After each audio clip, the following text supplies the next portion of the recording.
Zambia, like many other countries in the region, has been grappling with high cases of gender-based violence, with the most affected being women, girls and boys. The traumatic experience often faced by victims of gender-based violence has stripped survivors of their dignity, confidence, self-worth and sense of security, leaving deep emotional scars. As a result, this has hindered or limited women who are more vulnerable to GBV from effectively participating in the country's economic and social development, further entrenching a vicious cycle of inequality and poverty. In the quest to mitigate and combat the rising cases of gender-based violence in the country, the Anglican Church in Zambia, through its development wing, the Zambia Anglican Council Outreach Programs, ZACOP, has devised a transformative initiative aimed at raising awareness, supporting survivors, and fostering a culture of justice and equality.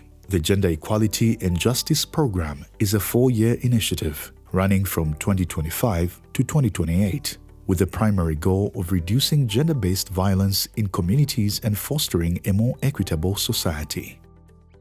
The launch of the milestone initiative was graced by Gender Division Permanent Secretary Mainga Kawika, who represented the government at the colorful event held under the theme Embrace Justice, Celebrate Equality, Speak Out and Take Action.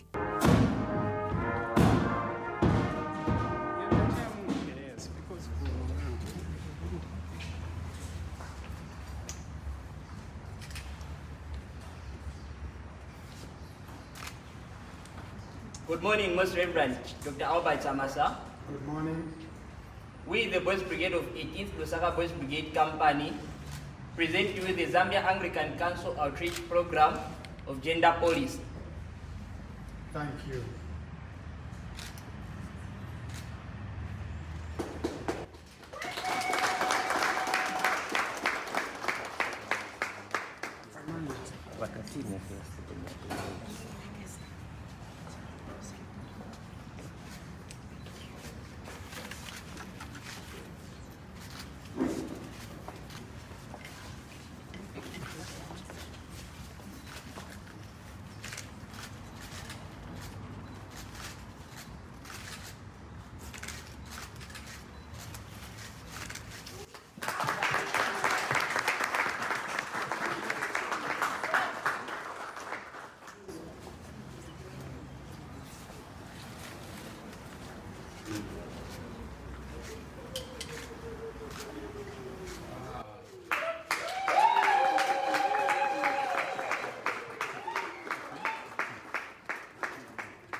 The event attracted bishops from Central African countries, which included Malawi, Botswana, Zimbabwe, Zambia, cooperating partners, and local stakeholders.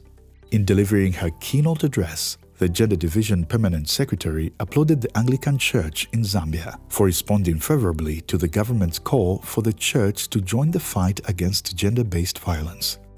The government welcomed the launch of the Gender Equality and Justice Program, emphasizing that the initiative comes at a crucial time as the country continues to face high rates of gender-based violence (GBV).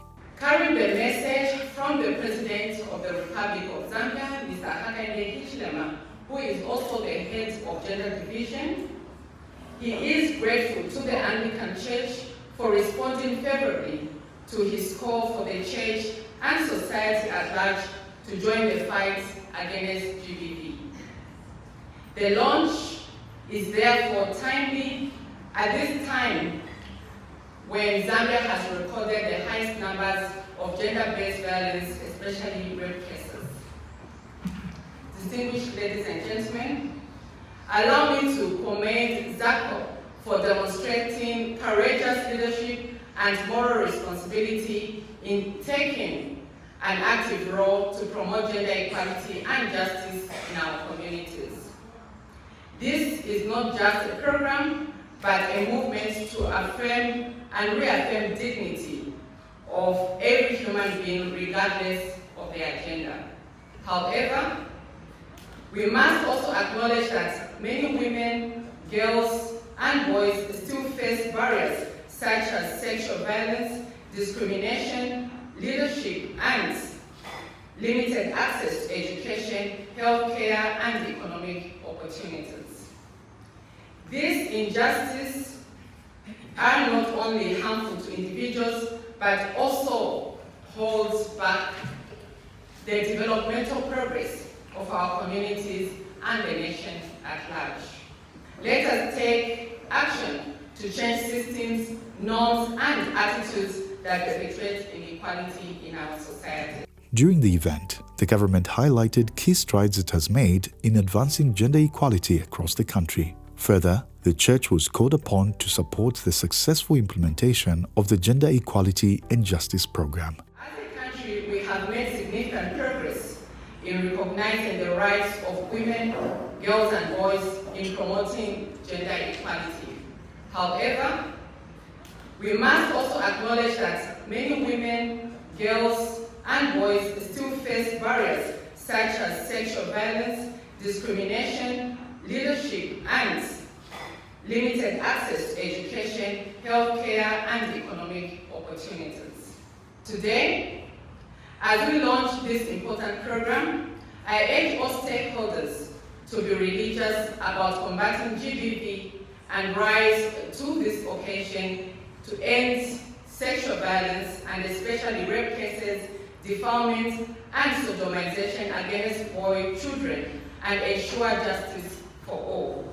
Distinguished invited guests, ladies and gentlemen, faith-based organizations such as the Zambia Anglican Council hold a unique and powerful position in society.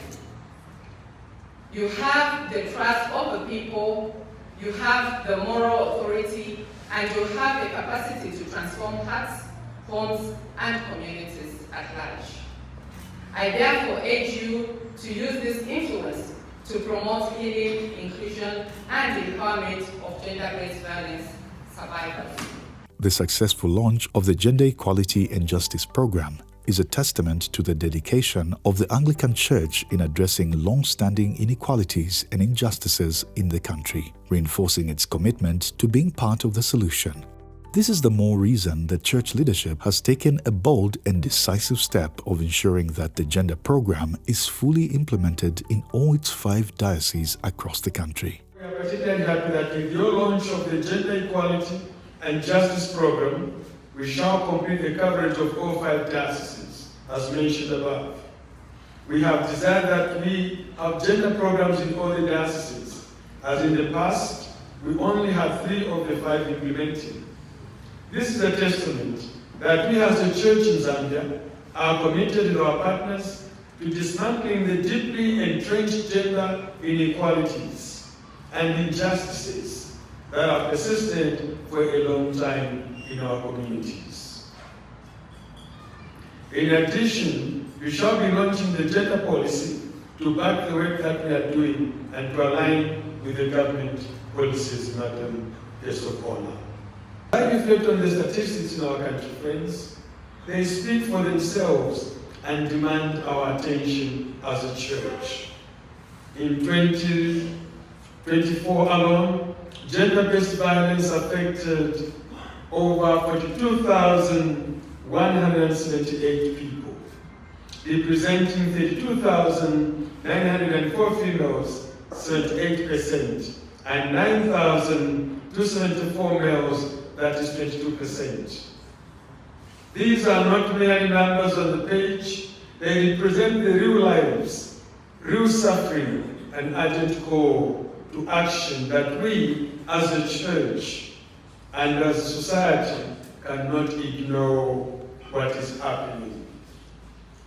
Further, women representation in leadership positions in government and religious institutions remains low, friends, despite women constituting 51% of the population Their underrepresentation in Parliament, holding less than 15% of the seats, highlights systemic barriers that hinder their participation in decision-making.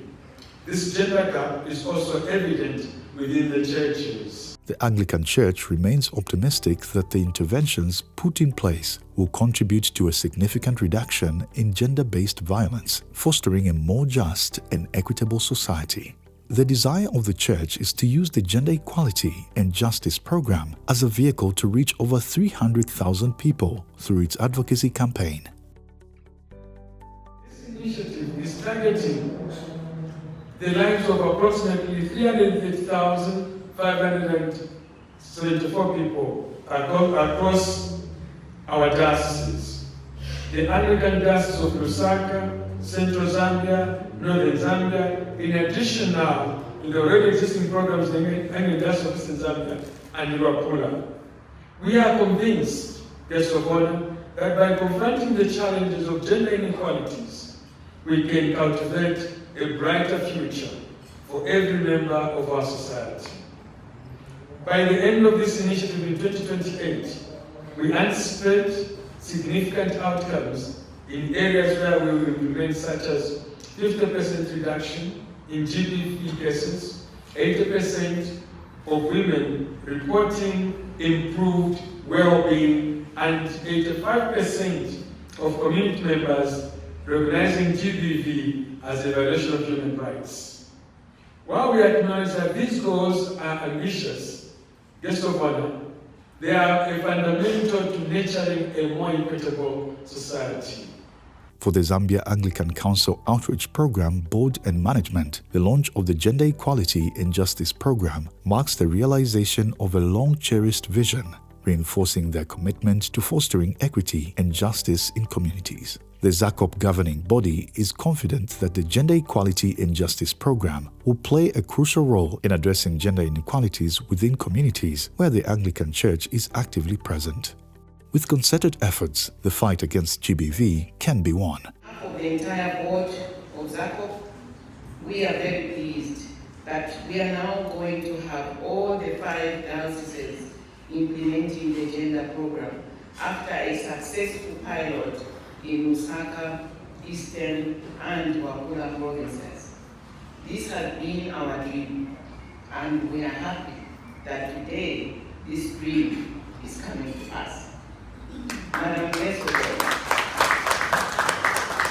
and Permanent Secretary in the Gender Division, and also distinguished invited guests, it is our conviction that addressing gender inequalities is such a strategic intervention for the Anglican Church in Zambia, given its impact on the nation at large, in the church in general, in the communities where we work, where development must happen. We are happy to work in partnership with the government and all stakeholders that are here today to marshal collective efforts in this regard, because we know that the journey toward gender equality is not just for one institution or the government alone. All of us have a part to play. It is therefore important to note that gender inequality affects everyone. It does not segregate. It does not discriminate. It is not a women's issue alone, given that its effects touch on all parts of our communities. In addition, it is widely acknowledged that gender stereotypes have a negative effect on everyone in society, and by and large, they do hinder development. In this regard, Madam Guest of Honor and PS Gender Division, the ZACOP Board and Management are committed to actualizing the charge as in John chapter 21, verse 15, commanding us to feed the lambs. That is, to care for the church and lead its members in an inclusive way, ensuring that the most vulnerable participate and have their voices heard. The ZACOP Board and Management pledged to provide oversight as the Gender Equality and Justice Program is implemented across the 5 dioceses, ensuring effective coordination for its successful execution. We remain committed to providing oversight as a board, to effectively coordinate all the implementation of the gender programs in all the 5 dioceses of Zambia to ensure that we realize the envisaged results. As I conclude, on behalf of the board and management of ZACOP, I wish to sincerely acknowledge the bishops of Zambia who have given us the mandate to be part of the larger mission of the church. We also acknowledge our partners that have worked with us to support us on this mission. For this particular program that we are witnessing the launch today, we are acknowledging the United Society for Partners in the Gospel, and in short USPG, for supporting the Gender Equality and Justice program this far. They've been supporting us with the program in Lusaka, Eastern and Wakula provinces, and they've graciously also agreed to support us to scale the program to all the 5 dioceses. In passing a vote of thanks, the church reiterated its commitment to addressing gender gaps within the church. Majority of our members in our churches, definitely in the diocese of Northern Zambia, are in fact women, who are, I would say, the backbone of our church. Take out the women out of the church, I am not too sure what sort of church we are going to remain with. And so it is important for us to underscore the importance of ensuring of equality and justice with regard to gender, and highlighting that component and section of our population that are mostly affected. If women are indeed the majority in our church and in our churches, I would hasten to say that we must therefore ensure that every committee, every board that we have in our churches have women voices and presence represented. ZACOP deserves a pat on the back for the bold stance it has taken to address gender inequality and promote justice in communities. The launch of the Gender Equality and Justice program stands as a clear affirmation of the dedication of the church to tackle gender-based violence head-on. From the pilot, the key lessons that we learned is that there is a need in the community for us to continue with the work of addressing gender equality and justice. And so this is what has necessitated that we go out and roll out and scale up the program. We have scaled up also on the basis that we realize that in the community, the church is critical. It has authority, it has a moral responsibility, and it has the authority to speak to people, and people trust the church. And so that is why we have seen that we need to roll out this program to all the 5 dioceses in Zambia. Throughout the 4-year implementation of the Gender Equality and Justice program, the clergy within the Anglican Church will be equipped with essential knowledge, enabling them to effectively raise awareness and educate members on gender-based violence. Our strategy in breaking that silence and ensuring that the church does not remain silent and does not hide, we are addressing the clergy and their spouses and the church leadership as the entry point into any of our programs regarding gender equality and justice. We are going to train all the priests, we are going to train their spouses, we are going to ensure the church leadership, the councils, are also empowered with knowledge and information, and also each church begin to create a space through the church ministries that we have. For the Anglican Church, we have the Mothers Union, we have the Veronica Guilds, we have the Inter-Brigades, we have the Fathers. So we want all these to be part and parcel of implementing, because if they are empowered, they'll be able to speak up. If they're empowered, they'll be able to bring in those who are victims, the survivors, they'll be able to come out, because we want to create the church to be safe. We want to create the church space to be a mouthpiece for all who are victims and all those who experience either affected by the violence or they're actually survivors of those violence acts. The onus now rests on us, all well-meaning Anglican faithful, to rally behind the successful implementation of the Gender Equality and Justice Program so as to build an equitable society.